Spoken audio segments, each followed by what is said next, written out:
Good afternoon, everyone. This is a webinar session series of 19, and I am the facilitator for this session. I am Mohammad Ashrafudzaman Shapon, and I am a PhD graduate from Shizuoka University, Japan. We all know that Japanese nationals are very polite, and Japan is the third largest economical country in the world, but the number of foreign students in Japan is very few compared with United States, UK, New Zealand, or Australia. The reasons are lack of knowledge of education system, lifestyle in Japan, living cost, tuition fees, and many other things, job opportunities, and many other things.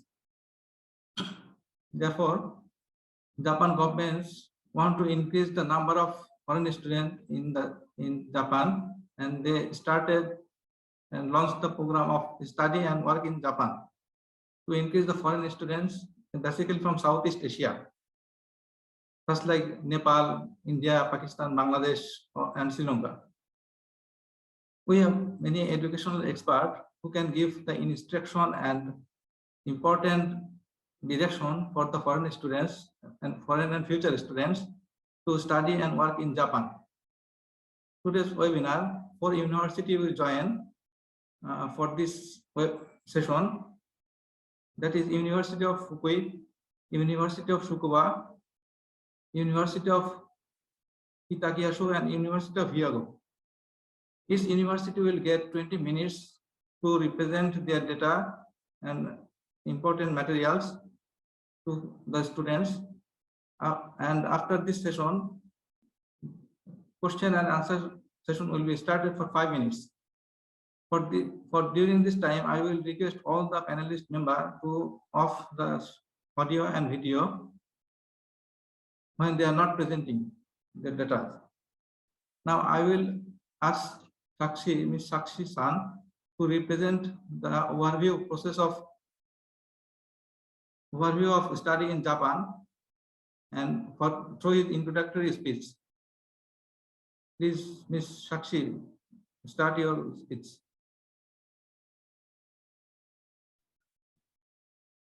Thank you for your introduction, Mustafa. Let me share my screen.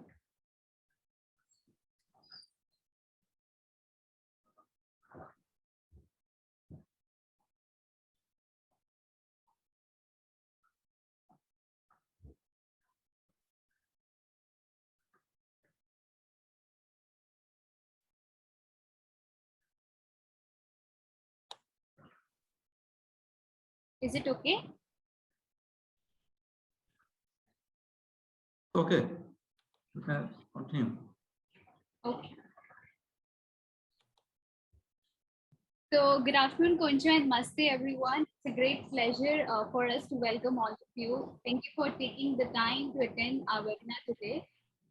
It's especially a great moment for us to have all our expert panelists from prestigious Japanese universities and our attendees from different parts of the world.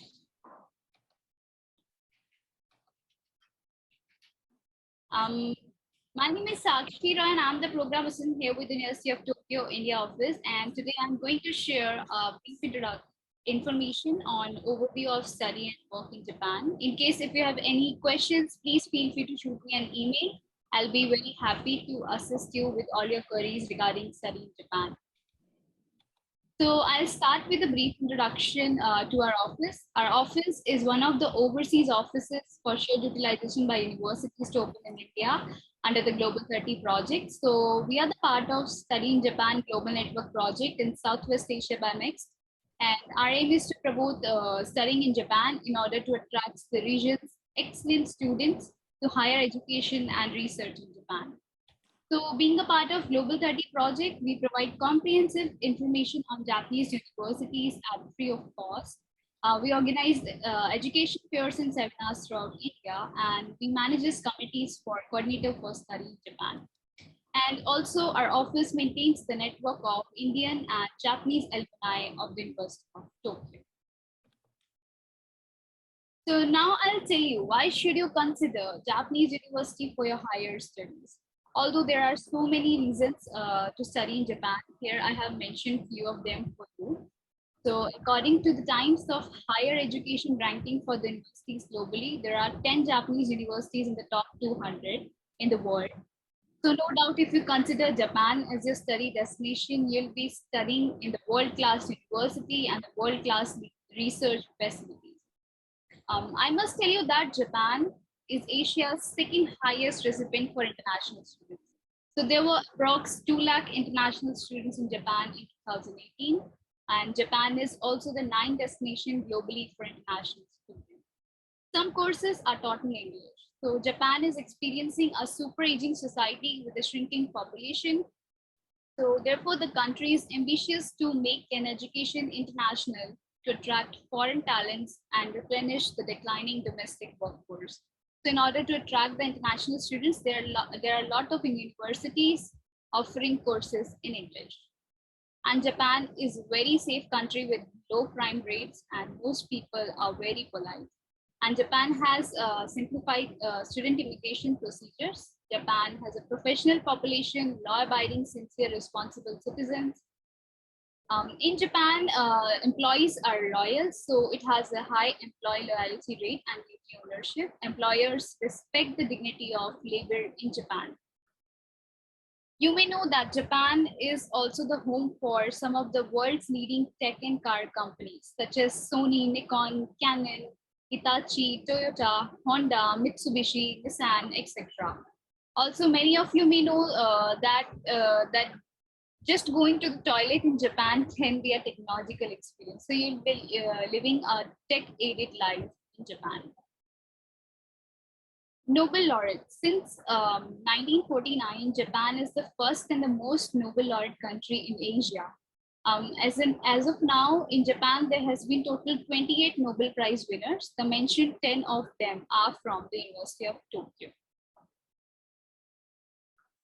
So this could be one of the good reasons why to study Japan. Japan has it all: bustling cities, the cutting edge fashion and technology, snow-capped peaks, tropical beaches, and 23 World Heritage Sites, world-renowned cuisines, hot springs, cherry blossoms, and summer festivals. So you'll get an extraordinary experience while studying in Japan.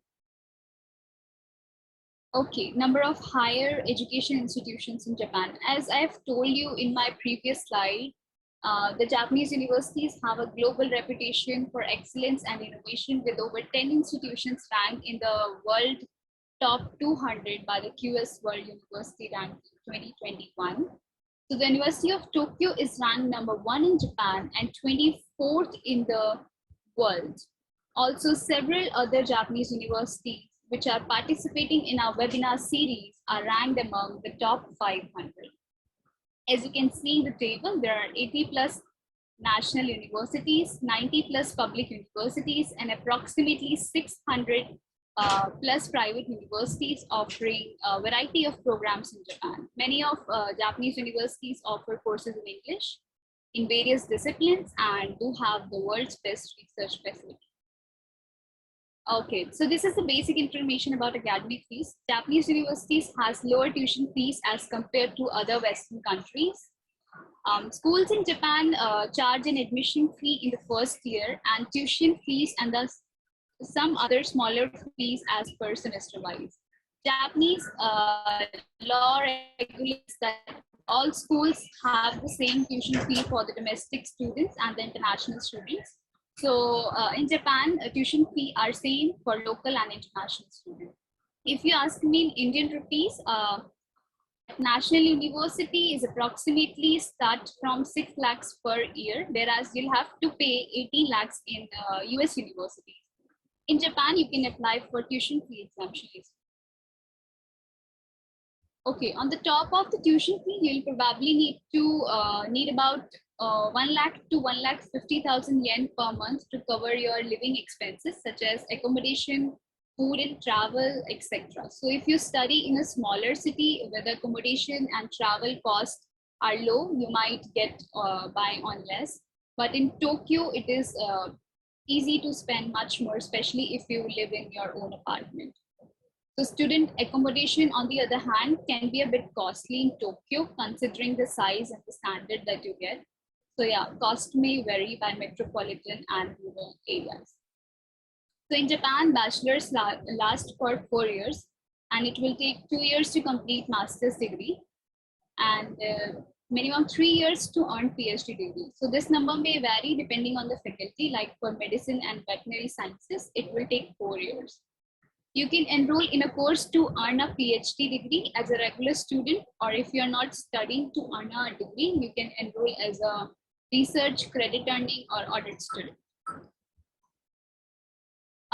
Most Japanese universities allow 2 intakes. For spring semesters, application process starts from September, October, and the autumn semester application process starts from March to April.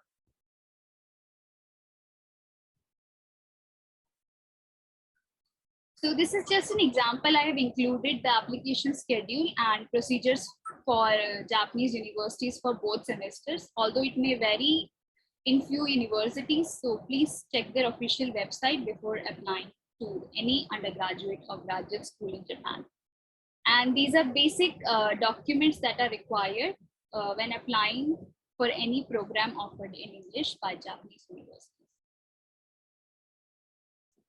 Okay, so these are basically the steps you should follow when applying for the application to graduate school. In Japan, most graduate school programs for both non-degree seeking students and degree seeking students require a research plan or proposal. So firstly, you'll have to prepare the research plan. Then you'll have to find a professor in your field of interest, contact them, send them a letter of recommendation from your current and previous academic advisor, discuss your research plan, and obtain consent to be accepted into their laboratory before you are enrolled. So once you are sure this is the right program for you, submit the application form, including the required documents. Okay, so these are the scholarships offered for international students. For Japanese government next scholarship, you can apply through embassy or through a university as well. For honor scholarship, this scholarship is basically for privately financed students. You can apply through the university in which you are enrolling in. And for study exchange support program, you can apply through your current school of home country, and there are lots of local government and private organization scholarship. So you'll have to apply through university in which you are enrolled. Okay, so these are some key pluses of study and living in Japan. So Japan has a moderate living cost, which is lower than other European countries. So many people think that Japan is expensive, but this is not entirely true. Shopping and food are often cheaper than in Europe, not least considering the quality that you get. University offers subsidized tuition fee for everyone, and there will be fewer medical expenses. As in Japan, you'll get walk-in service at most hospitals. And Japan has the simplest immigration policy, so it will be easier to obtain student visa for Japan. And also, you'll have the opportunity to work part-time if you choose Japan as your study destination. Okay, so talking about jobs and careers in Japan.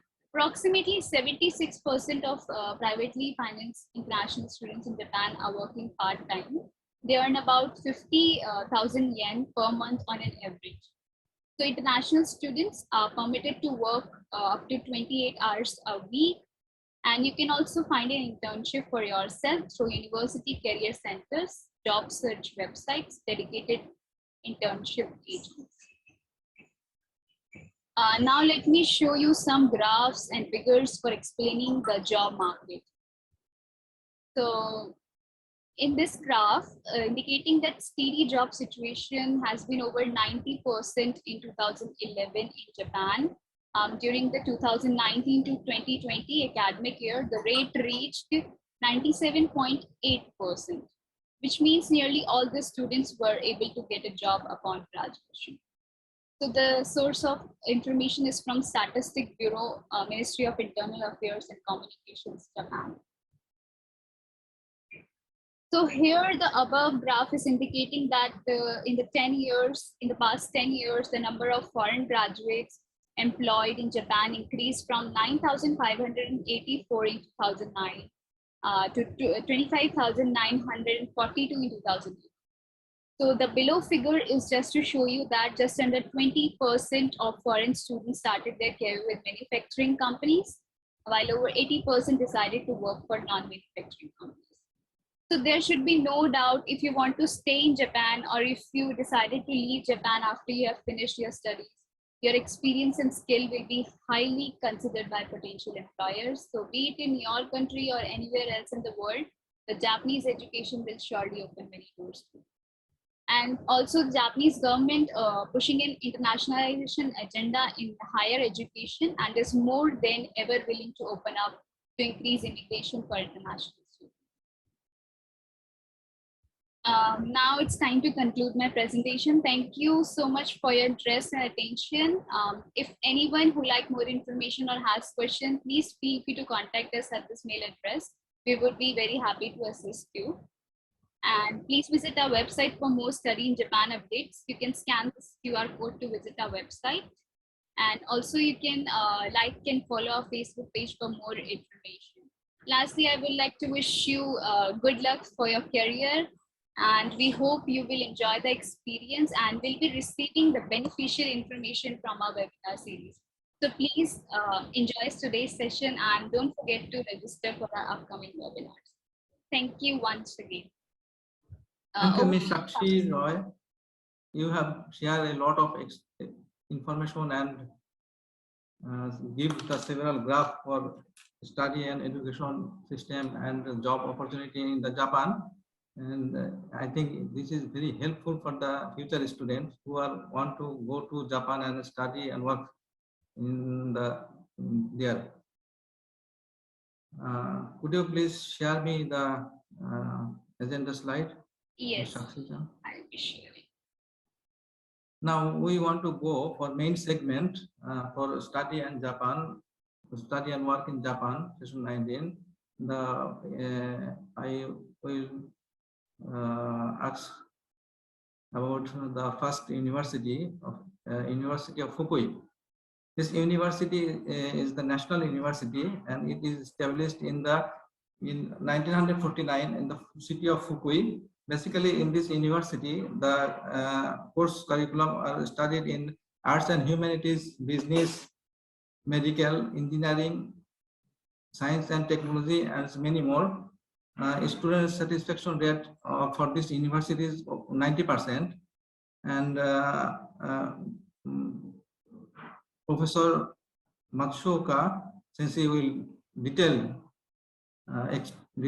and explain this about this university, and I will ask Professor Matsuoka to represent his slide, and I will request his time is 20 minutes, and I will give him opportunity for his important speech. Thank you. Thank you very much. Okay, let me share my slide.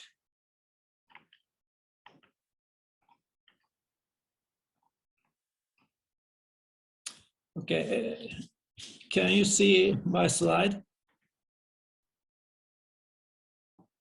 Yes, I can see. Okay. Please continue. Okay, good afternoon. Welcome to session of University of Fukui. I'm Satoshi Matsuoka, Vice Dean of Faculty of Medical Sciences, University of Fukui. Today, I will make a brief presentation about our Graduate School of Medical Sciences. So, okay. University of Fukui located in Fukui Prefecture, where it's about the center of Japan main island. If you take a train, it takes about 3 hours from Tokyo, where now Olympic game is going on here, and about 1.5 hours from Osaka. This is the second largest city in Japan. So this is Fukui. I believe the Fukui is the best place for sciences. It is away from STEM sessions.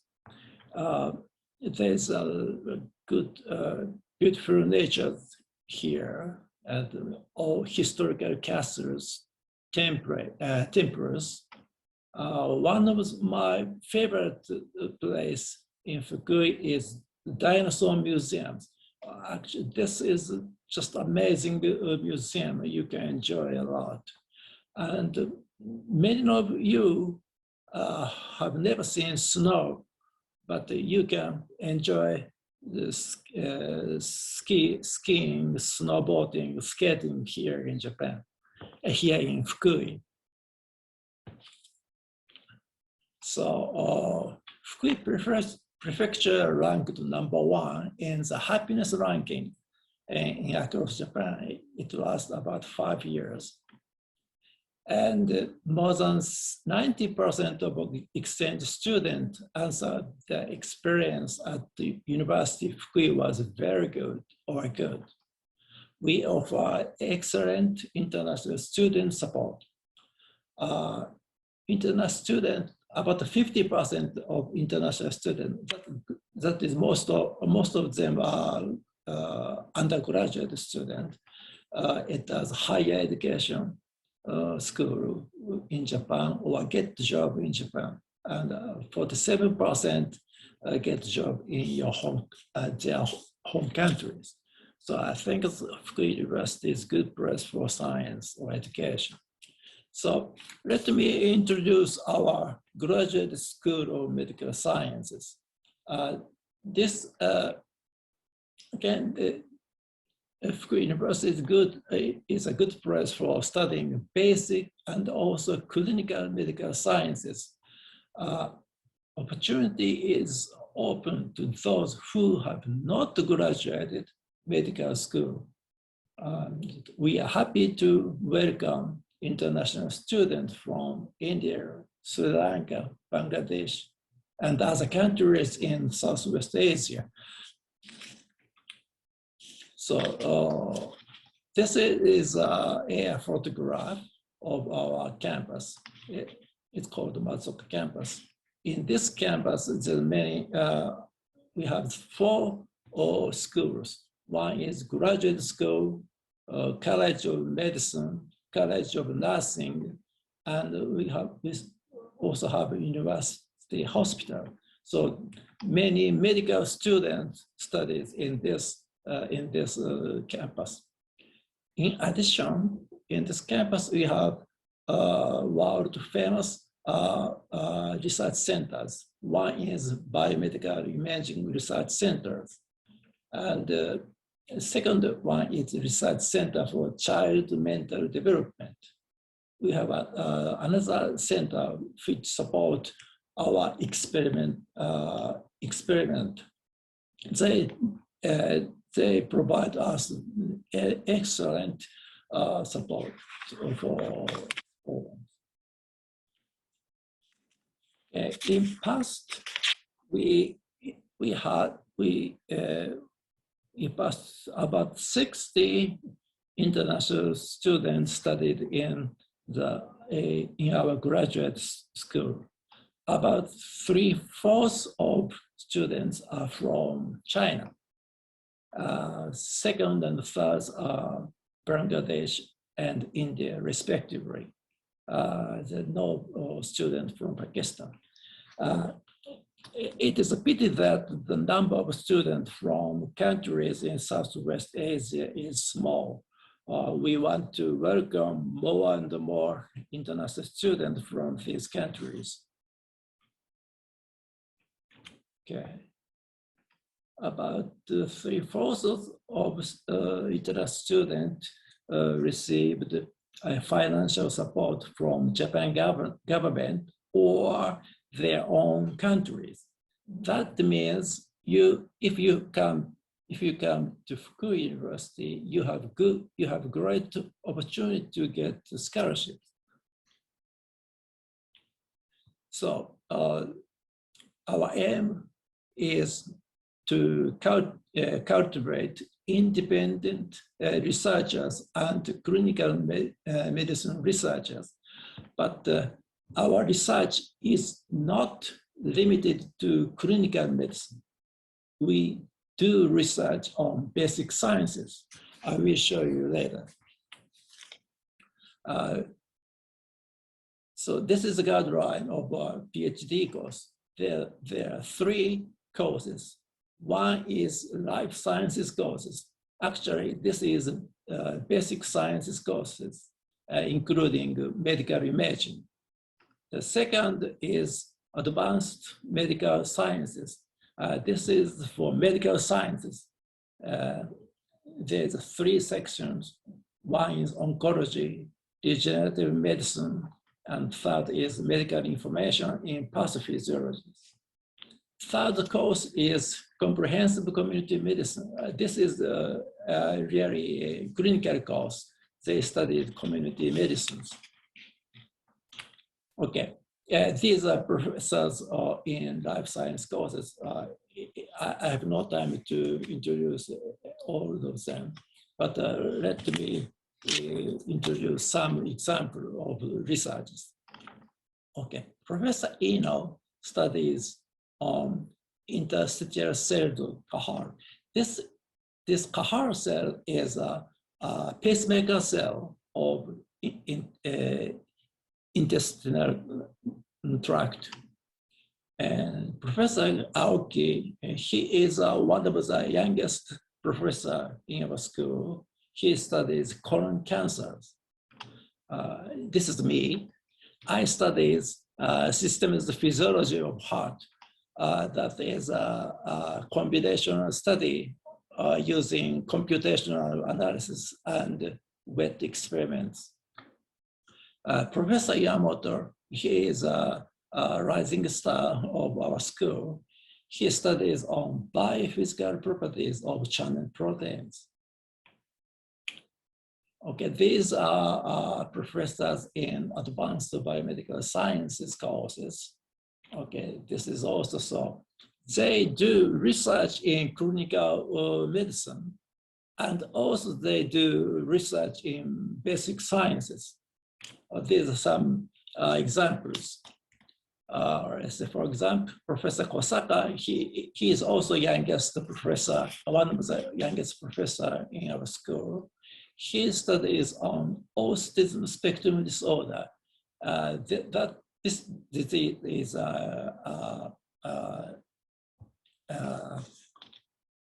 this is a developmental disorder that affects communication and behavior.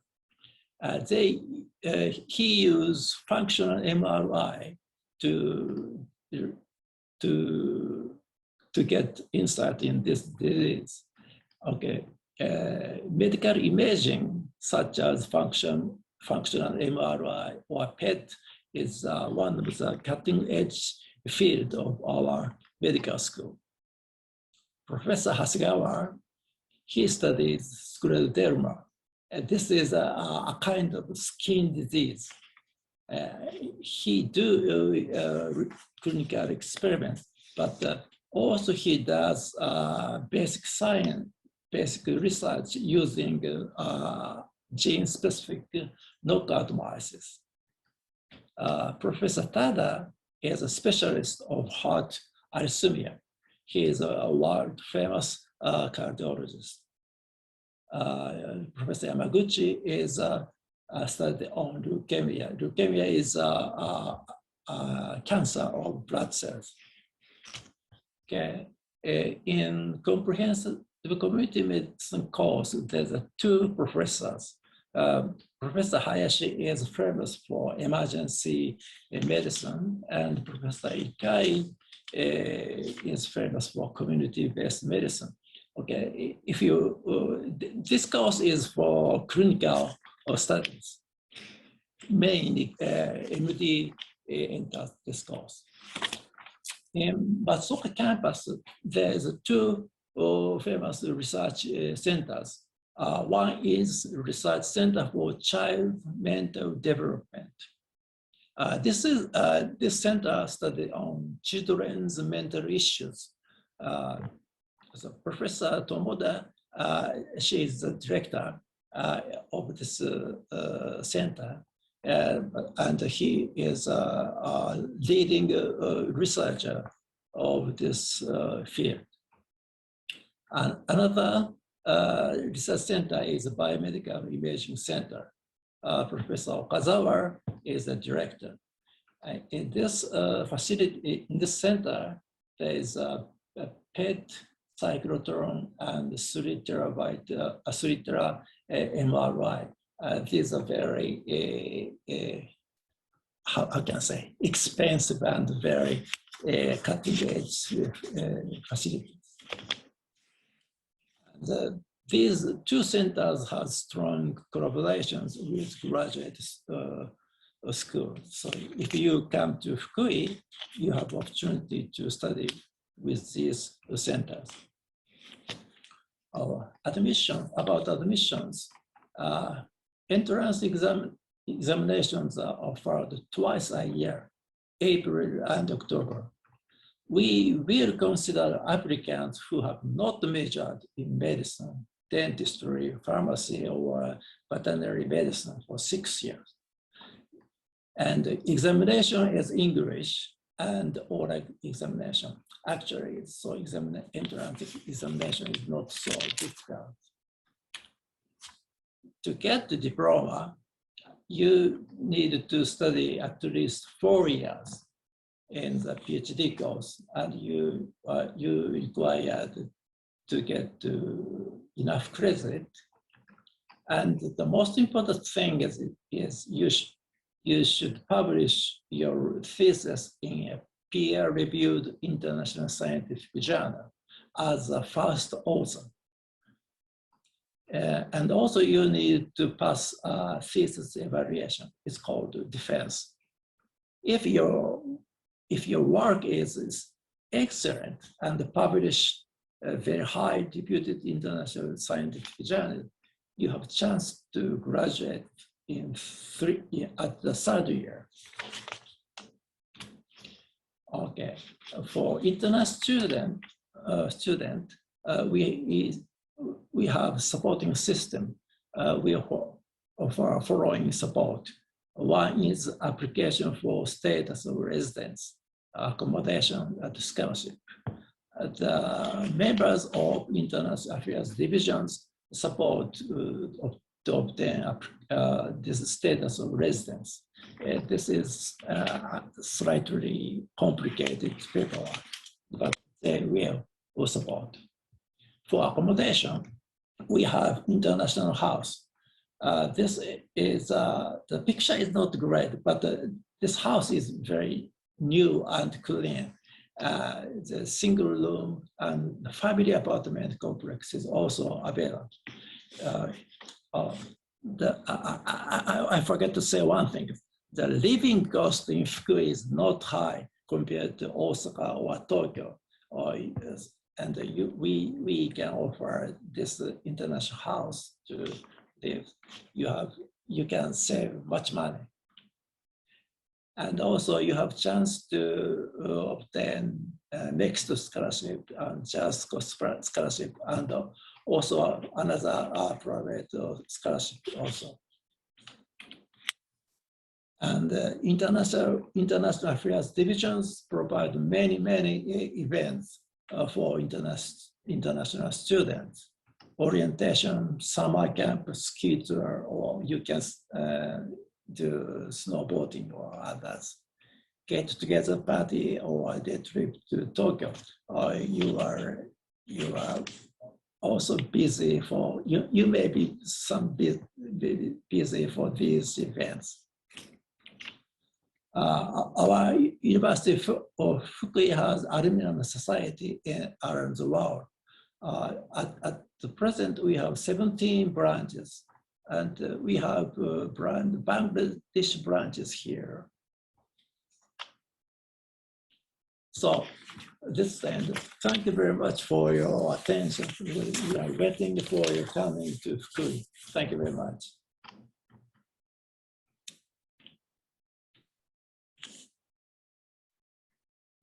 Thank you very much, Professor Matsuoka Sensei. You have to give a very interesting speech for the future student, and you have detailed discussed about the admission system, scholarship system, research and studies, and accommodation and everything. I think it is very informative for the future students who want to study and live in Japan. Now we have the time for the segment of question and answer, and I will request Professor Matsuoka Sensei to the segment of question and answer.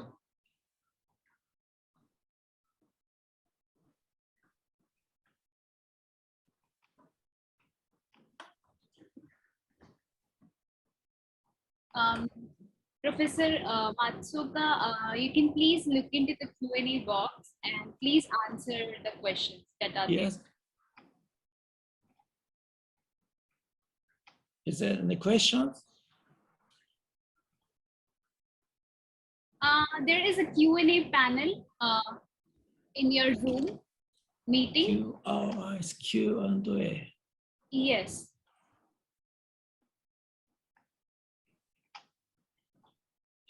So we got so many questions from students. Okay.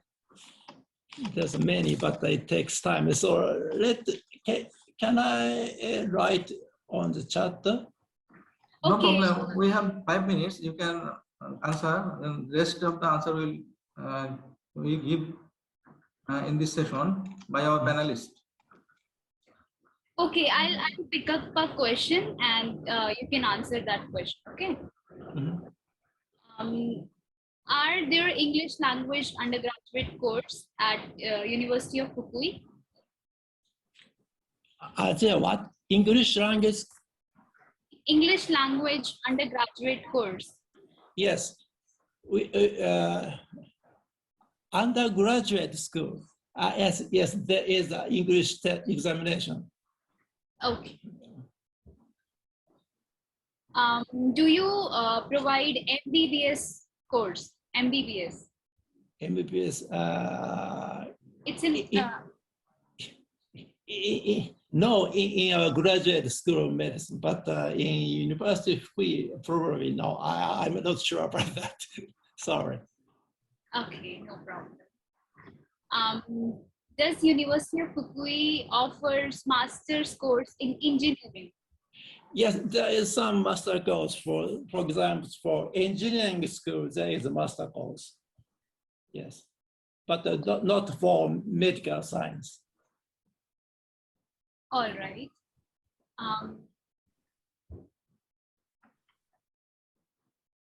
Is the TOEFL or IELTS mandatory to apply for master's course? So I can't hear. Is there what? Is there English proficiency test required for applying to master's course? Master school. Yes, I think for master course in engineering school, there's a test. Probably you need to take the test, English test. But sorry, I'm not sure about the master course. Okay.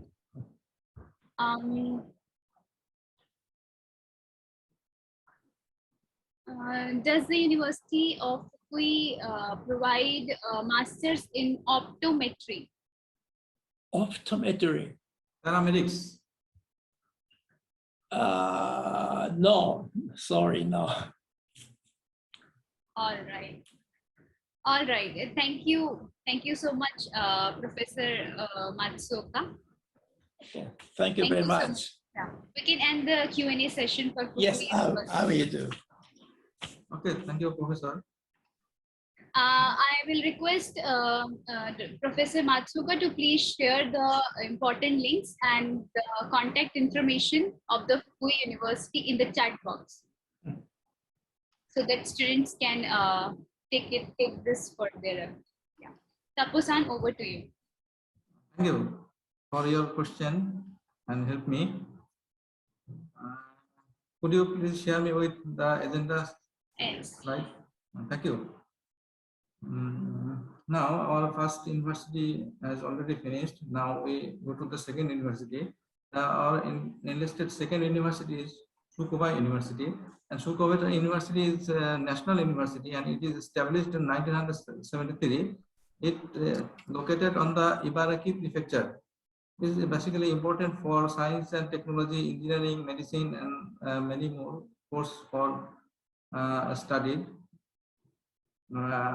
It is also very popular for Olympic athletics, and there have some 3 Nobel laureate professors also, and detailed program will discussed by Mr. Mahadi Tatsumata Shah, and he is the university international administrator, and I will request Mr.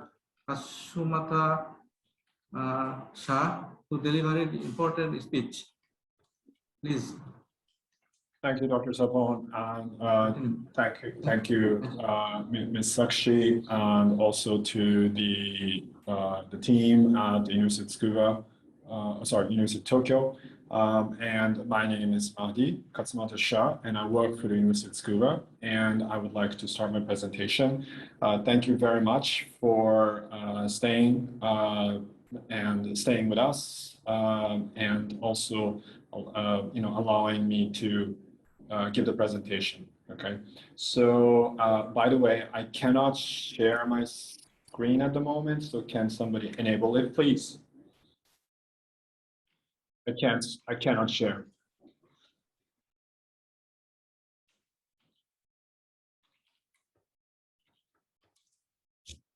Can you make me a co-host, please, or panelist or something? Otherwise, I cannot share my presentation. Miyauchi-san, You can do. I'm okay now. Yes, there we go. Thank you very much. Can you see my screen? Yeah, I can see. Okay, good. Great. So thank you very much. And sorry about the mishap just now. My name is, again, Adi, and I'm here to talk about the University of Tsukuba. So let's begin. Now, where is Tsukuba, or what is Tsukuba? Okay, so Tsukuba is a name of a city, and it is a what's known as a science city. What that means is that it is a designated city, designated by the government of Japan to act as a center for research and development.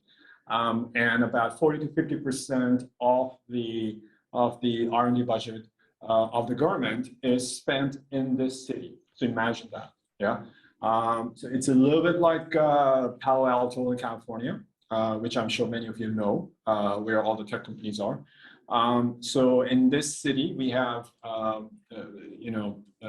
most of the major national research institutes residing here. For example, JAXA, the space agencies here, the NIMS, which does cutting-edge research on nanotechnology and material sciences here. So it is a great place to be. And also, the city is about 225,000 strong, or somewhere between 225,000 and 250,000 people. And out of whom it is said that one person out of 10 people has a PhD. So, and also like many, not just Japanese people, but there are many international people, working as professors or as researchers in one of those research institutes. So you hear all kinds of languages being spoken on the street, in the main street. So it's a great place to be. It's also just about 45 minutes away from Tokyo. So you can go to Tokyo, for fun, for shopping, whatever. And also it's about 1 hour away by bus from the international airport. So you can easily go home, you can easily go to Tokyo, or if you look in the picture here, you see the Twin Peaks here of Mount Tsukuba. So it's a short bus ride away, and then you can hike up. Takes about 2 hours, or you can take the cable car and go up, and it's a nice view from there. So location-wise, it's awesome. Now, I need to talk to you a little bit about this gentleman here.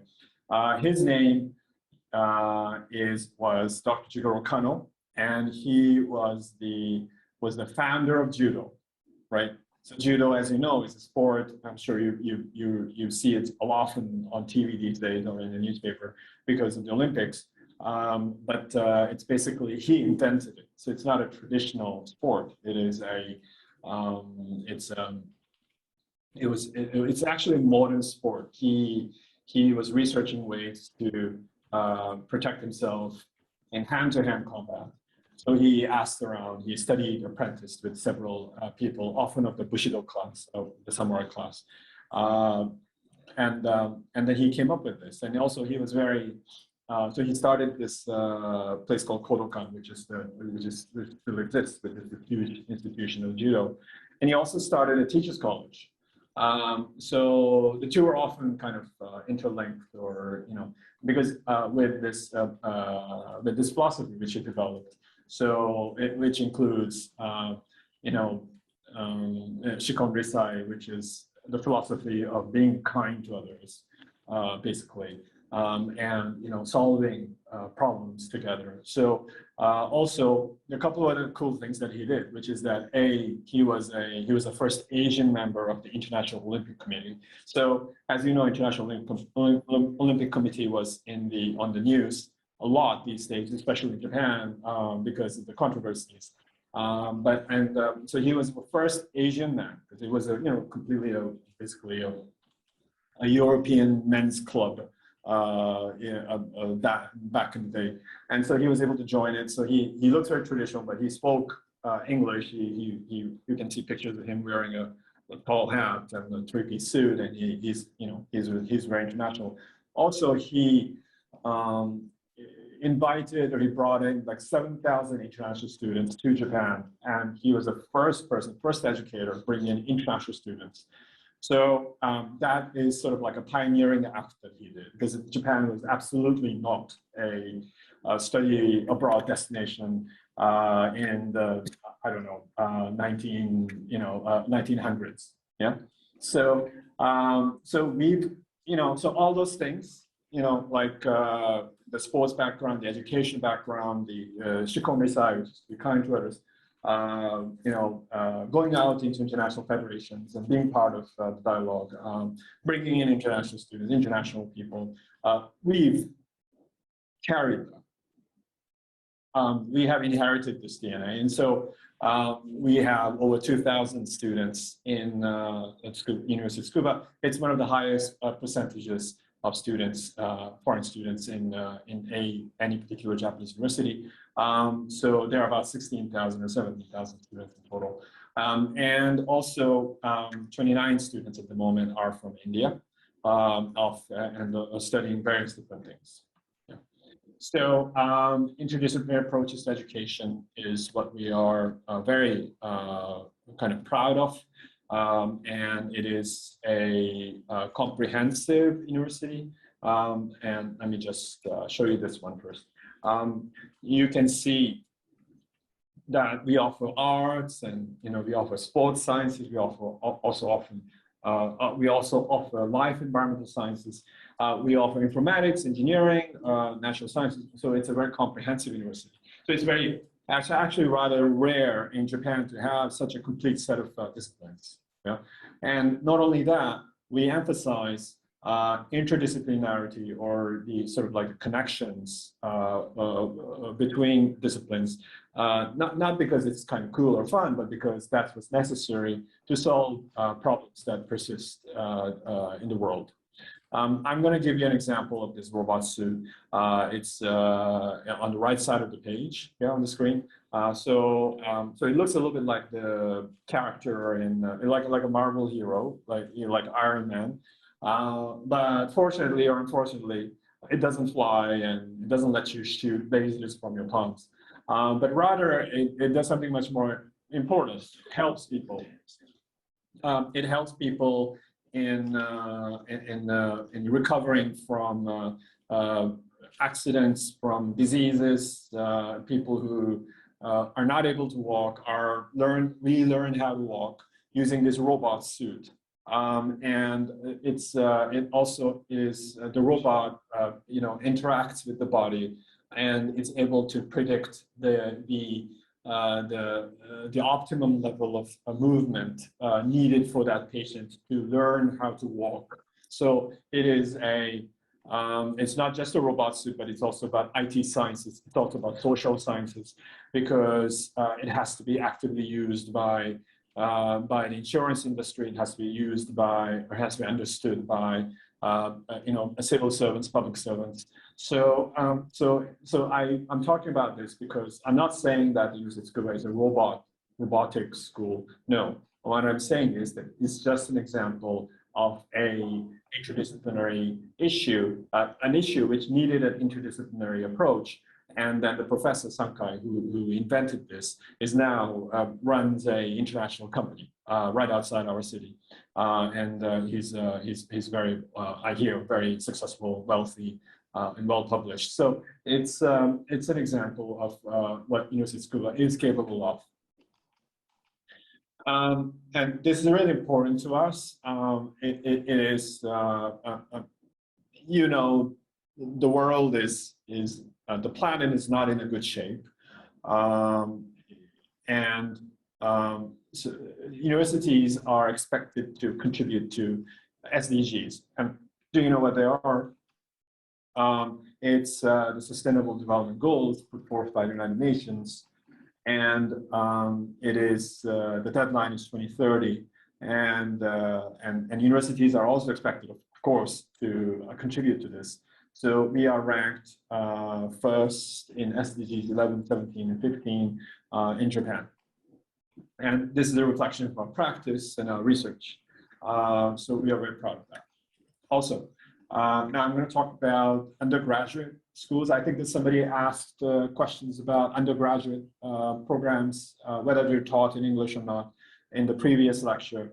And in this one, I would say that yes, they exist. We have in total about 4 English run programs, and the 5th one, Japan Expert, is run in intermediate level Japanese. Yeah, so you don't need native level Japanese. You don't need like advanced Japanese. But if you have an intermediate level Japanese, you can take the Japan Expert program. Okay, but look at the top. Yeah, look at the top. Life and environmental sciences offers biological sciences, biology-related sciences, and all of these 3 sub-programs are taught in English. Okay, international social sciences comprised of 2 sub-programs, social sciences or international issues, and so these are taught in English. You don't need Japanese. Yeah, global issues are taught in English. This is a program for which I'll explain a little bit later. Yeah, interdisciplinary engineering is taught in English. Okay, so this so the top 4 programs are taught in English. The 5th one is taught in Japanese, in easier Japanese, and you enter this program, and then they train you for 6 extra months. So it takes 4.5 years to finish, and you end up with a higher level of Japanese, and then you sit and take classes with Japanese students. That's the plan. So there are 5 undergraduate programs available for international students. So let me talk a little bit about the bachelor's programs. So here, let me try to get rid of this. Hang on.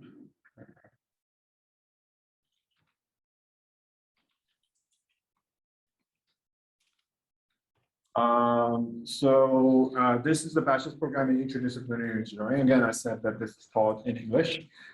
It is deliberately kept broad. So if you're looking only for mechanical engineering or civil engineering, we do not offer that in the undergraduate level. Okay. If you are a high school student and looking for a university, then this program is good for you if you're interested in engineering. In the sense that the idea is to prepare you for engineering jobs, careers in the future for needs that have not been realized yet. You know what I mean? For example, me talking to you on Zoom right now today was unimaginable 10 years ago, right? So this job of digital marketing was non-existent 10 years ago, or it was done by very few people around the world due to, there was no real need for that, perhaps, yeah, as much as there is need now. We cannot meet each other today due to the pandemic. So you see, like, the world keeps changing every year, every 5 years, every 10 years. Things keep changing. So same in the engineering world. The professors, the program provides you with a well-rounded approach based on energy optics, robotics, modeling, simulations, and materials engineering. And then the last 2 years, you have the option of choosing a major or even a double major. Yeah. So it's a lot of hands-on work that you do. And here, I'm going to move on to global issues. If you have a background in, let's say, biology or environmental sciences, and you're also interested in social sciences, or you have a background in social sciences and you want to go into, you want to kind of cross it with a bit of biology or environmental sciences, then this is the right program for you. Also, that you want to go into international agencies work, like for example, the WHO or FAO, yeah, or Amnesty International, or the World Economic Forum, for example. All these organizations require international human resources who are well versed in global issues. So our program is it focuses on people who want to go into such fields, yeah, or you can go into corporate fields where you are, you can look for jobs in sustainability issues in large companies. For example, Uniqlo is or H&M are fast retailers, and they are increasingly expected to be sustainable, right? So they need people who can think about production, about supply chain from point of view of environmental safety, also from point of view of human rights. Yeah. So those companies, honestly, they can be exploitative, right? So we need ways to increase the economy, to develop the economy, but at the same time protect people and protect the environment. So we need well-rounded individuals for that. We prepare people for that. This is life and environmental sciences and biological sciences, agrobiological sciences, and geosciences offered. And here, this is focuses more on basic sciences. But again, the point is that it's very hands-on, a lot of lab work, only 30 people in one class, as opposed to 300 people in an American university. You're given a lot of attention, and because Tsukuba City is the middle of nature, so you will be going out a lot and looking at actual plants and animals in nature, and adding it to your work and education research. So if you are into theoretical aspects of economics or law, political science, sociology, and furthermore, if you are interested in the linkage between these disciplines, then the international social studies is a good major to take. It's full of bright people and taught by excellent professors. And for example, you might be doing European legal history, you might be doing immigration, you might be doing, econometrics, you might be doing, democracy in emerging countries or something like that. So there's a model United Nations. Our students have traveled to New York as part of their trip as a model UN students. And so it's an awesome program. And this is a Japan Expert program I was talking about. So if you know some Japanese, if you have N3 or N2, then you can apply for this program. And here I'm just going to talk briefly in Japanese. 日本語検定試験の、N2 もしくは N3 を取っていれば、このプログラムに応募することができます。それで、その中で、選べるコースとしては、日本語芸術コース、もしくは、日本語教師のコース、もしくはヘルスケアコース、もしくはアグロノミストっていうのがあります。この4つの分野に入りたい場合は、そしてその N2 もしくは N3 の、その資格を持っていれば応募することが可能です。以上です。So anyway, now moving on to the graduate programs, everybody. So people who are looking for graduate schools, please listen carefully here.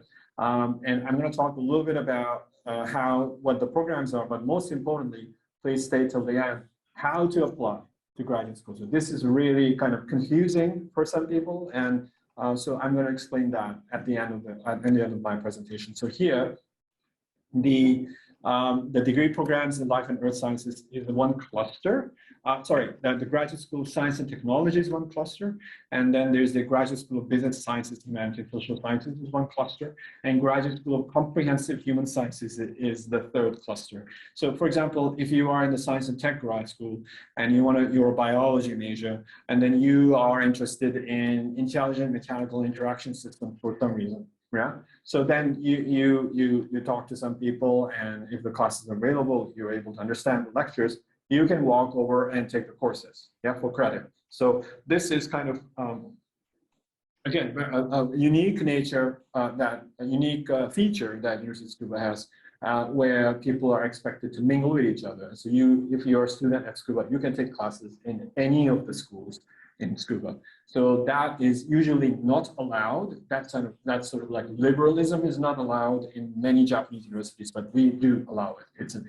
It's what's known as being an open university. Yeah, that's part of our mantra. Okay, so please check out the QR code. Sorry, I'll just show it again. So, so if you have more questions about grad schools. And now I'm going to introduce to you some programs which are highly recommended for their interdisciplinary nature. So this is the human biology program. And so this is if you're into computational science, if you're into biology, for example, if you're a biologist but have a strong background in big data or machine learning or something like that, then this is a good program for you. Yeah. If you this is environment informatics. If you're into augmented reality, but you also have this thing about arts, or you have this thing about design, then this might be a good program for you, right? So this is about empowering people. It's a collaboration between informatics, engineering, arts, technology, etc. Yeah, please check it out. Check out our website. Then if you are into food innovation, environmental management, disease mechanism, and disease, then drug discovery, biomolecular engineering, then this is a good program. It's called Tsukuba Life Science Innovation. So molecular engineering, I think somebody asked a question before in the previous lesson or previous lecture. So this could be an example, like a potential place for you. This is a program in humanics. It's basically looks at the interaction or the collaboration between physical sciences and biomedical sciences. So, for example, let's say bottom right here, meta recognition and brain imaging, right? Top left, orthopedics, cybernetics. Yeah. Bottom left, sleep medicine and multi-omics. So hopefully this gives an idea of the kind of nature this is. Yeah, highly interdisciplinary. This is the master's program in sports and Olympic studies. If you are a sports person, you want to go into sports sciences, or you want to go into coaching sciences, then this is this could be a program for you. Yeah, and this is the heritage studies. Your countries have incredible cultural heritages, and they need to be protected from environmental and human destruction. So our faculty members train you in doing exactly that. So we have graduates working in UNESCO, in aid agencies that or governments and dedicated to preserving such important legacy. Briefly about student support. Everything is in English. For example, academic advisors, personal tutors, English-speaking staff, English counseling, medical services, all these things are in English. Not perfect English, just to let you know, because Japan is not famous for being fluent in English, like for example, Indians and Pakistanis are. But still, University of Tsukuba is trying its hardest to accommodate as many international students as possible. Okay. And while you're here, you should try to learn Japanese. So it's not a, you know, it's not an easy language to take at first, but once you get used to it, you get to, you know, you learn it. Yeah. And this is really important if you want to find a job in Japan. Yeah. Because it's rather hard to attain a job only in English in Japan. Yeah. It's not impossible, but it's very rare. So here, housing options, there's a global village on the left side and the cheaper like dormitory option on the right side. So on the left side, it's about $350 per month, and the right side is about $200 per month. Yeah, but both are, you know, perfectly great places. Yeah. Global village looks like this, you know, the fancier one. There's like a, you know, there's a community center here in the middle, and people congregate, and, you know, they you know, socialize with each other. Not these days because of the pandemic, where there's social distancing happening, and so on. But again, it's a great place to live. There's food courts, there's halal food cafeterias. There are cafes, supermarkets on campus, and so you don't have to travel far to get your daily needs, and so on. Okay, so I'm sorry, I need to ask the MCs how much time I've left. Can you tell me? How much time do I have left? Can you tell me, please? Hello? Thank you, Mr. Yeah, how much time do I have? How much time do I have left, sir? Now we have the question and answer session, and you can find some question and answer. Sorry, Dr. Sapon, please. How much time do I have left? For 5 minutes. 5 minutes. Okay. Then can I talk about this because I need to tell everybody about this. Sorry, it took a long time to finish. So this is about graduate schools in Tsukuba, but I think that this applies to many graduate schools in Japan. And this is really important to apply when you apply to graduate schools. Okay, so the most important point is that students need to find a prospective advisor. This is the difference between American universities, British universities, and Japanese universities, is that you need to get a prospective advisor, and you need to find out you know, whose laboratory that you're entering. Okay, so this is really important. So so in our case, we have a database called TRIOS. And so, for example, if you're into biomolecular engineering, then you need to put in your keywords, and you need to look at the professors who have done research and who are teaching that. And then you need to pick some people, and you also need to look at their research work and read up on their abstracts, even read the papers, and then approach the professors by email and say that, Professor so-and-so, I'm really interested in work. Can you please work with me? So you need to do that kind of step, okay? So, so of course, other things such as check your eligibility, check the requirements of the program, and just simply follow the flow chart. And most in graduate programs will ask for an English certificate, like a TOEFL or TOEIC. And you need to have a strong research plan, okay? So when you apply and when you talk to email a professor, you should have some kind of image of what you want to do and why you want to apply to this university and to this professor's lab. So this is really important. So the bad example is, hello, I am into biomedical engineering. Do you have a scholarship? Okay, so this is a bad example. The good example is, hello, I'm into biomolecular engineering, and in this topic and so and so and so, I'm wondering if we can work together, and you start the conversation that way. If the professor likes you, then he or she will most probably help you with finances and also with scholarship information as well. He or she might know sources of scholarships that are available in that discipline. So please keep that in mind when applying to graduate school, not just in Tsukuba, but in most universities in Japan. Thank you for your time, sir. Thank you very much. I think your information is very important to the future student. Thank you. It is very important, and you detailed discuss about the undergraduate admission, graduate admission, PhD admission. You also discuss about the language requirement. I think it is very important. Now, I will request you to enter the question and answer session. Yeah, sure. Please give some answer Sure. of the students. Sure. Just for 5 minutes. Okay, so does Tsukuba University accept 3 years bachelor's degree program?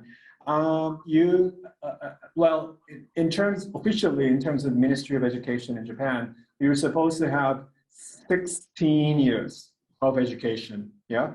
But my understanding is that it is not so strict. So if you have 15 years of education, then you should check with the program that you want to apply to. If they really require 16 years, then you cannot. But if the university is like, man, it's okay, you can try, then then maybe it's possible. So it depends on the program, depends on the university. Okay, so that's my answer. I hope that answered your question. Please share that PhD in forestry discipline, preferably urban forestry, landscape management, university. I don't know anything not anything, but I don't know about it specifically at the top of my head because there are about 140 programs available in Tsukuba. But I do know that forestry and also agriculture is also strong in University of Tsukuba. I don't know about landscape management. I do know that there was a landscape management professor working here.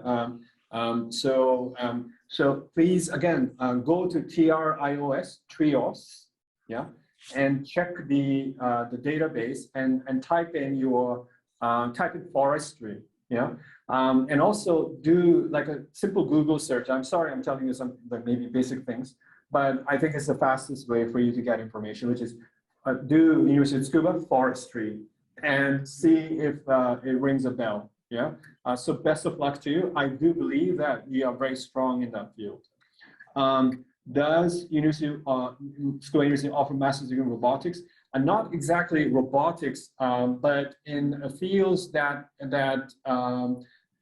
their labs which specialize in robotics. Yeah, so you'll do probably like mechanical engineering or something like that at the master's level, and then or you'll do like information sciences in the robotics field, one or the other. Or maybe there are other entry points, and then you want to you can definitely focus or write your paper work on robotics. Please share more knowledge on sports sciences at Tsukuba University. What are the process to apply for these schools? Again, there is a program called TIAS. One more time. T as in Toronto. IAS. TIAS. It is an international program for sports sciences, okay? And there are foreign faculty there. So please apply, go there, go to the website and check their requirements, okay? And see if you can apply, yeah? So that is that is my answer, yeah? And then are there any MBA courses at Tsukuba University? There is a MBA program in the Tokyo campus, there is. But the catch is that you need at least 1 year of full-time working experience. And in reality, when people apply, professors usually tend to select people who have had 3 or more years of experience in working full-time in a company, okay? So if you are a young person who hasn't had much work experience, then it's better to have more work experience before applying for MBA school. Honestly, that's the answer for University of Tsukuba, okay? And also, do we need GMAT for MBA? Any work experience? Okay, so GMAT, again, I don't remember. Please check the requirements, yeah? And work experience, I just answered, at least 1 year, but probably more is necessary. Any age limit for interdisciplinary engineering program? I'm 41 years old. There is no age limit for the interdisciplinary engineering program, but probably it's gonna be hard because they're all like, they're high school students, and the professors will, because it's an undergraduate program, so professors will tend to take people who are, not too, who are about 18, 20, or 22 at the most. I'm not saying it's impossible, okay? I'm just saying the trend. I would say that if you're looking for a bachelor's program, it is possible to do it, okay? So don't give up, and it's absolutely possible, okay? It's possible in Japan. Yeah. So please look it up further and look for programs that will accept you. Okay. So best of luck to you. Thank you, Mr. Mahadi Katsumata Shah. Our time is over, and the rest of the answer can be given by our panelist member. Sure. Sure. Thank you. Thank you. Thank you very much, sir, and thank you for giving me the time. And apologies for the late delivery. Thank you. Thank you. Have a good day. Ms. Sakshi Roy, could you share me the agenda slide? Thank you. We have already finished 2 universities, and now we want to go to the next university, the University of Kitakyushu. And University of Kitakyushu is a public university, and it is established in 1946. It is situated in the Fukuoka Prefecture. However, there are many important and study courses are available there. Business, law, engineering, life, and environmental technology, and many more. However, it is Mr. Professor Nagahara and Professor Yamazaki will deliver their speech, and I will request both professors to start their speech. Thank you. I will start. Thank you. Thank you very much. Thank you for your kind introduction. Hi everyone. How are you? I'm very happy to see so many students interested in studying in Japan. So I hope all of you will get accepted for some university in Japan in the near future. And I'm also be very happy if some of you coming to my university in the near future also. So I will share my slide now. My PowerPoint.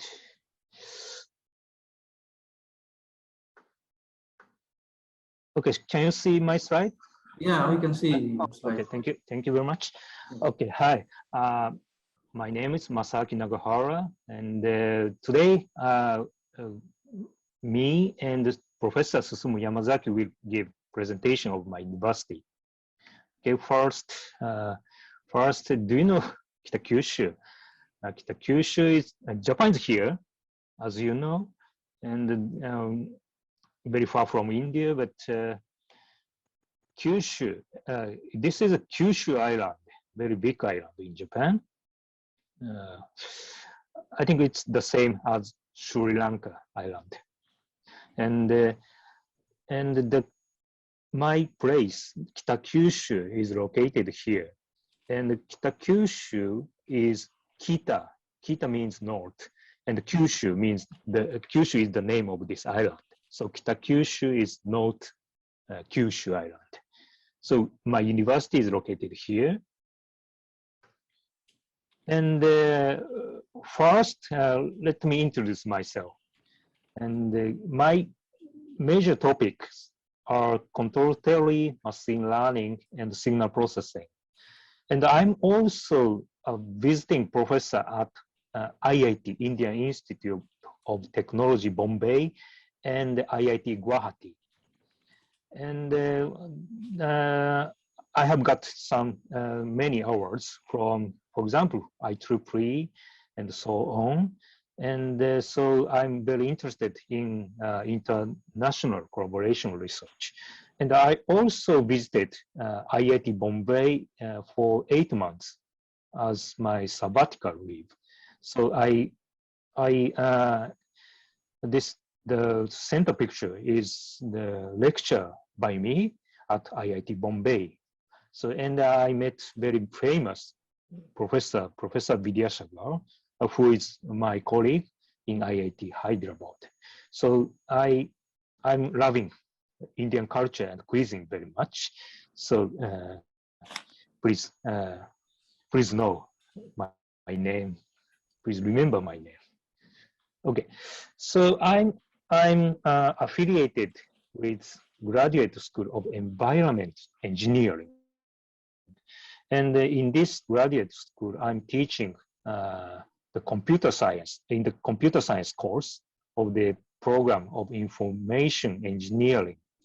And in this program, you can study, for example, machine learning and artificial intelligence, signal and image processing, communication systems, control engineering and robotics, VLSI systems, software engineering, and so on. So in this university, there are many great teachers for these topics, for these researches. So today, today I instead of offering some general information of my university, we will give some cutting edge researches by the top scientists in my university. So if you are interested in my university, please visit our webpage here, displayed here. And the left-hand side shows the picture of the location of my university. And the important point is that our university has very decent student hostels in this place. Okay, so I will change the presenter to Professor Yamazaki to give some research topic in our department. So Yamazaki sensei, 準備いかがでしょう? Okay. Please.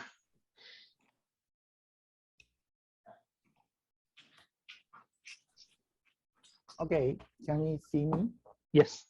Okay. My research is on parallel programming language ELIXA on MPSoC and real-time high-resolution satellite image processing.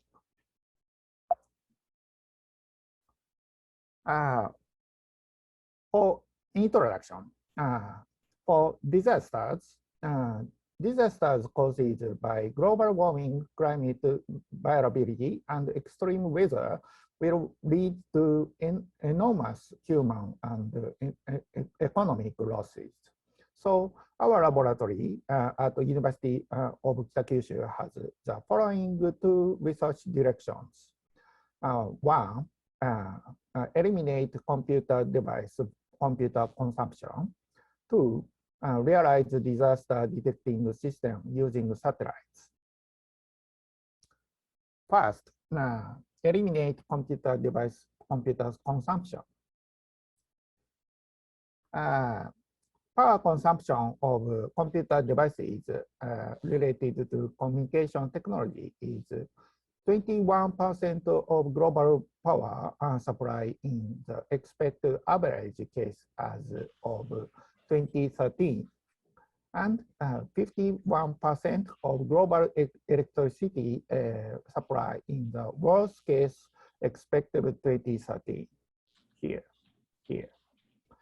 Combined with other materials, it seems that as 20 of 20, the scenario is the expected scenario shown on the right here. Computers and global warming are by no means unrelated. So it must eliminate energy consumption. Energy consumption of transistors is in proportion to a square of voltage, the number of transistors, and the clock frequency. Higher clock frequency requires higher voltage because lower voltage causes more time on turning on and off the switch of transistors. How can software eliminate energy consumption? The following approaches are effective to eliminate the energy consumption.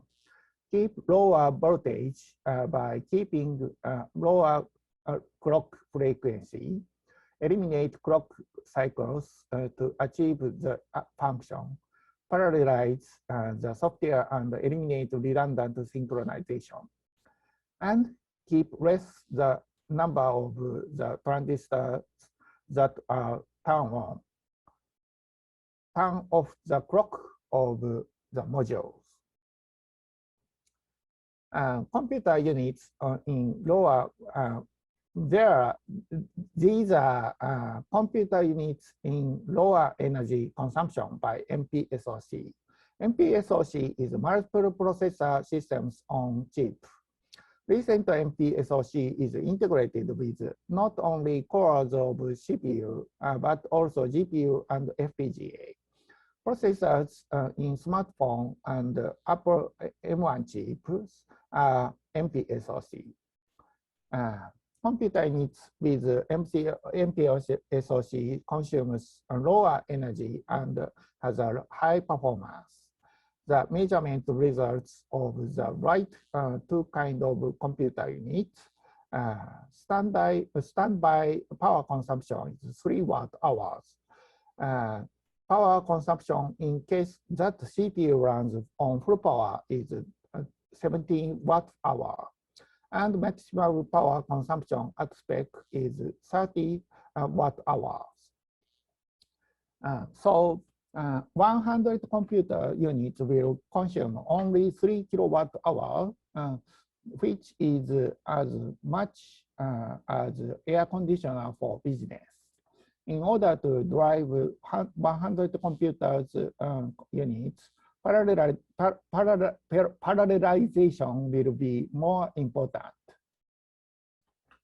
So Elixir is a drastic solution to parallelize software. Suppose some data are shared with some cores.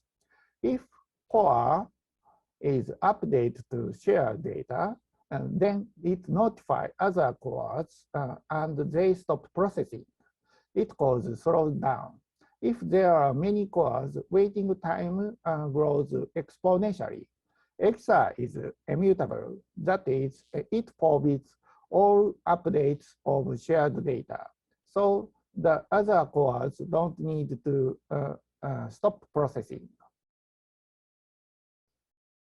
Recent Elixir has a just-in-time compiler, JIT, which compiles bytecode into native code during running. JIT can eliminate clock cycle of running Elixir because it generates native code, which requires less clock cycles. Our research interest is to implement JIT that generate more efficient native code. The second topic is realized disaster detecting system using satellites. SAR satellites. SAR is a synthetic aperture radar. They observe the Earth's surfaces by microwave and not by radiant rays. Because SAR is an active sensor, unlike an optical passive sensor, they can observe the Earth's surface even at night time when the sun doesn't reach. Microwave transmitted by them also pass even through even cloud, unlike radiant rays. Here is a SAR satellite, very high resolution SAR satellite image.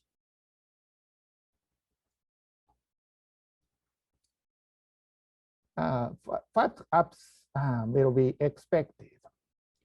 Disaster preparation and recovery, harvest prediction, economic prediction, natural environment protection and observation, physical distribution management, searching for mineral resources, and so on.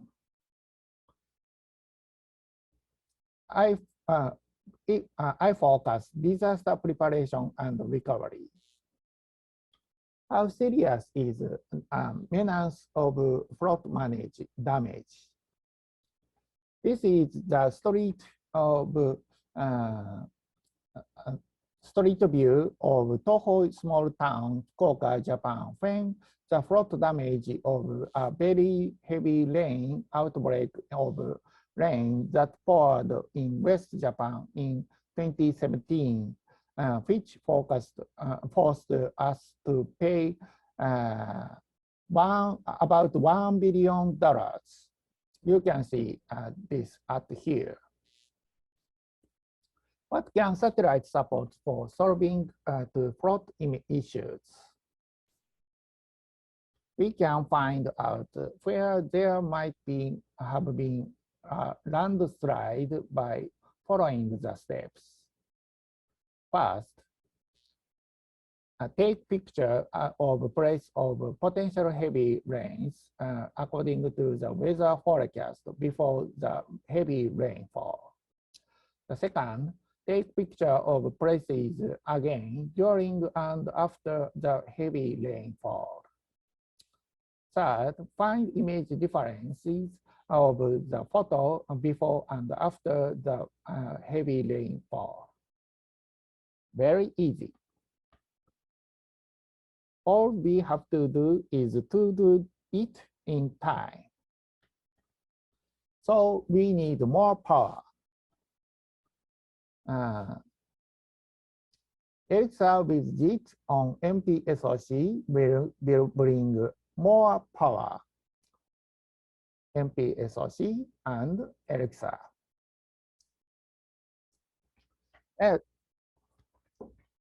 This my research topic is that's all. For your information, here is Kitakyushu and common area near the Kitakyushu area, the end of Battle Genpei Wall.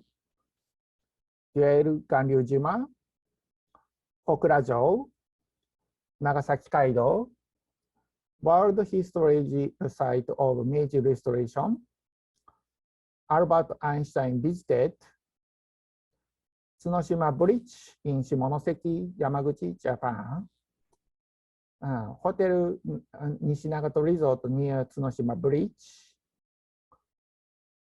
Here is a public bus and sunset, beautiful blossoms, exciting festivals, and tasty Indian foods are available, also Japanese food. Thank you.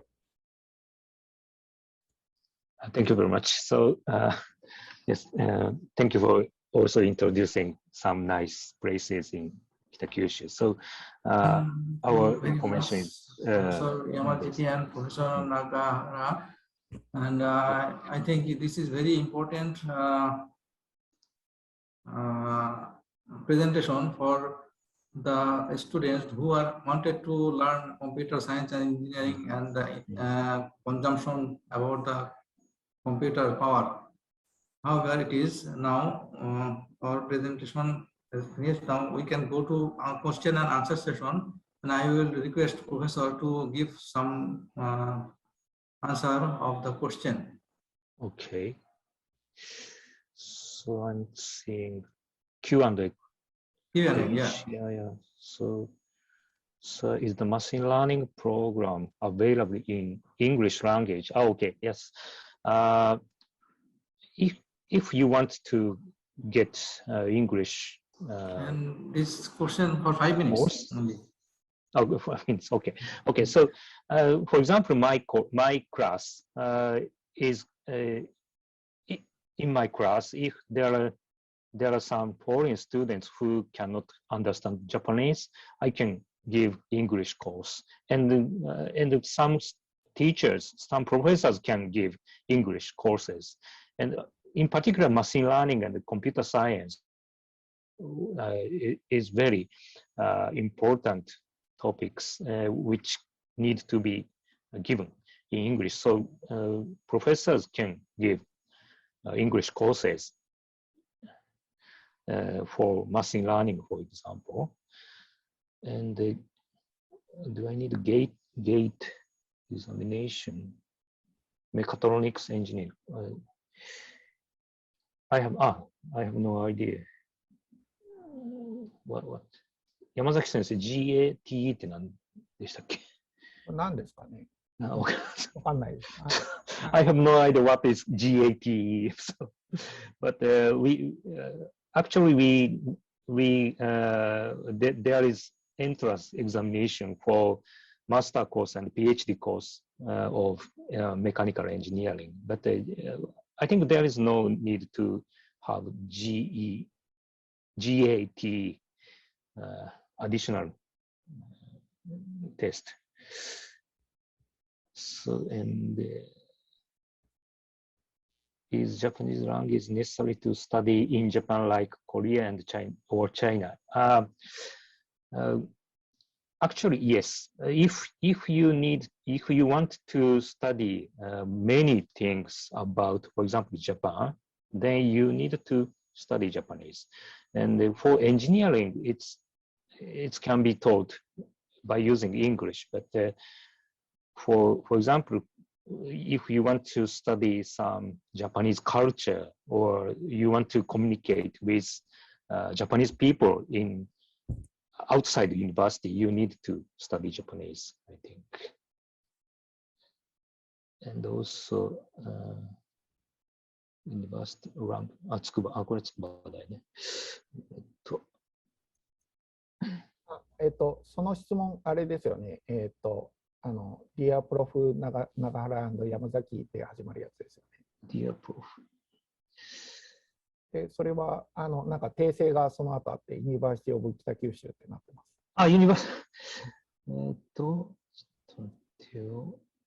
Ranking, university ranking. I think it's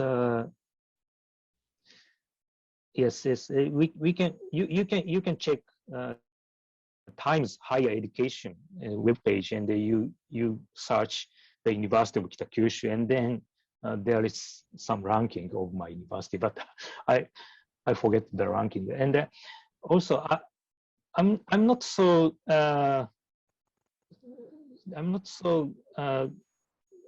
I don't think the ranking is so important.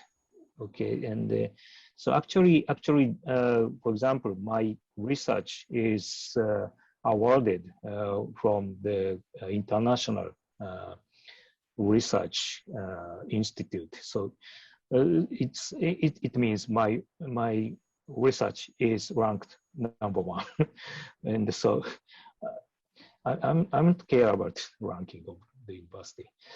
Okay. Professor Nagahara and Professor Yamazaki, so sorry for the interruption. You can answer the rest of the question while being in the presentation, as we have limited time for the webinar. Okay. So yes, I will write answers. Yeah, thank you so much for your presentation. You're welcome. Thank you. It's my pleasure. Thank you very much. Thank you, Professor, for presenting your data. And now I will request to Ms. Sakshi to share the agenda file. And we have already finished our 3 university, and last one is presented now, and University of Hyogo. And this we'll discuss briefly. Professor Saddam Khalid, and I will request him to deliver an important speech. Please, Professor. So I am not able to share my screen. Okay, thank you.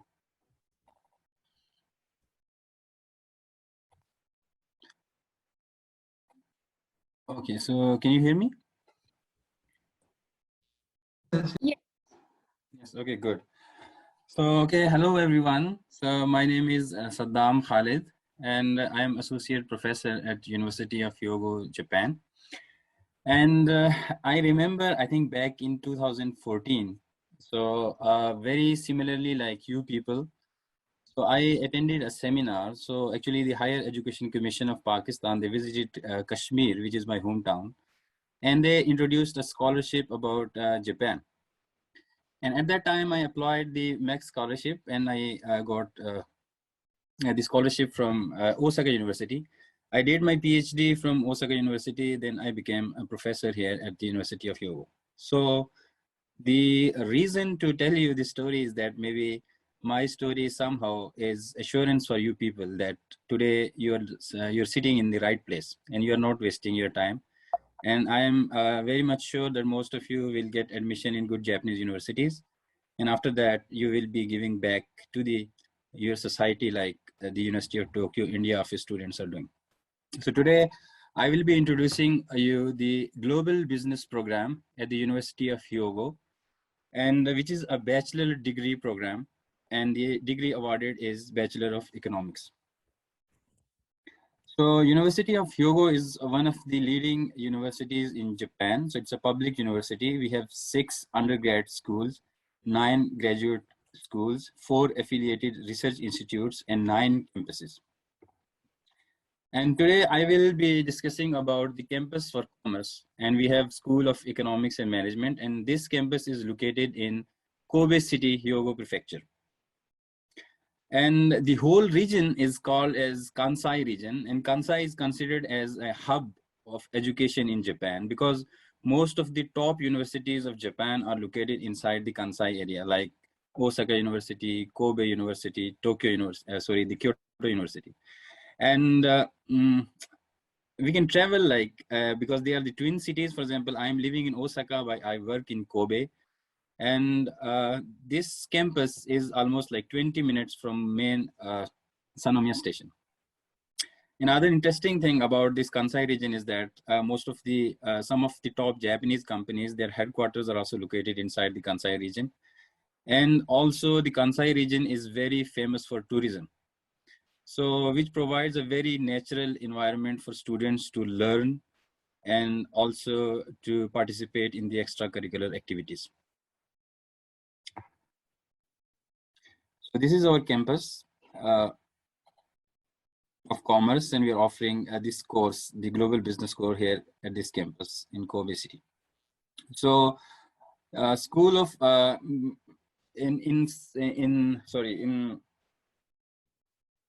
at the University of Hyogo Commerce Campus, so we have different departments. So this is the School of Economics and Management Department. So we have 3 sub-departments here. So one is Global Business Program, which is taught 100% in English. The second is Economics, that is taught in Japanese. And third is Management, that is also taught in Japanese. So today I will be talking about the Global Business Program, so which is offered in English. And the degree awarded is Bachelor of Economics. So intake is 80 students every year. So we select 40 Japanese students and 40 international students every year for this particular course. And here is the intake of 2019 and 20. You can see that we have very diverse background of students at our university from South Asia, Southeast Asia, East Asia, South America, Africa, and Central Asia. And this year also we are expecting more students from South Asian regions. One of the reasons we are looking for more Indian students that our 2 batches, last 2 batches, the toppers of our 2 batches are Indian students, and the university professors, and they are more happy to accept the Indian student. So one of some of the good features of the Global Business Program are, first, so all the classes are conducted in English, and we have very diverse background of faculty members, so from different countries. Also the Japanese professor, they're also very good in English communication. So this course is taught 100% in English. At the same time, we are also offering the intensive Japanese language classes free of cost for the students, and you have to learn the Japanese language for 4 years without paying anything for the Japanese language. For example, if you want to study the Japanese language independently, you can go to the Japanese language school, but you have to pay maybe 1 million per year to attend the Japanese language school. Very similar course we are offering at our university, free of cost. And at the same time, for example, we are preparing our students from the industry so that before their graduation, they become fluent in Japanese so that they get some good jobs. Another interesting thing about the Global Business Program is that the size of the classes, and also the type of the projects we are doing in these limited size classes. For example, we make a class of 10 to 12 students, and we are doing different types of projects. For example, one is project seminar and other is research seminar. So in project seminar, what we do that we focus on more case-based teaching, and also some Japanese companies, they visit our university with real problems in their companies, and our students try to solve that problem based on the academic or the evidence-based knowledge. And another important, interesting thing is the research seminar.